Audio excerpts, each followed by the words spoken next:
Amira a 17 ans et vit en Palestine. Elle n'a jamais vu son père qu'à travers la vitre du parloir d'une prison israélienne. Ses parents l'ont d'ailleurs conçu à partir de sperme sortis clandestinement de prison.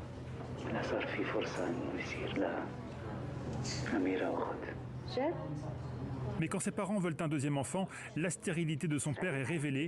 Amira découvre qu'elle est en fait la fille d'un geôlier israélien. En réalisant Amira, le réalisateur Mohamed Diab voulait filmer un drame familial, une pure fiction inspirée d'une pratique bien réelle. Ces 10 dernières années, plus d'une centaine d'enfants de prisonniers palestiniens ont été conçus de cette manière. Sélectionné à la Mostra de Venise en septembre, présenté aux Oscars par ses producteurs jordaniens, le film semblait promis à une belle carrière, jusqu'à la polémique et ses manifestations.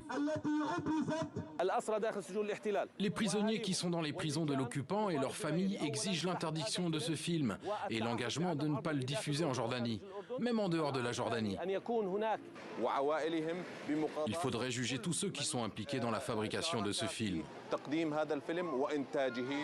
L'autorité palestinienne et tous les groupes palestiniens dénoncent en chœur une grave atteinte à la dignité des détenus palestiniens et une description trop positive des conditions de détention dans les prisons israéliennes. Face au tollé, le réalisateur a organisé des projections avec des prisonniers ou leurs familles pour en discuter.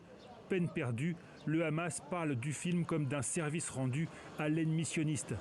En fin de semaine dernière, Mohamed Diab jette l'éponge. Nous considérons les prisonniers palestiniens et leurs sentiments comme notre priorité et notre principal sujet. Donc toute projection du film va être suspendue.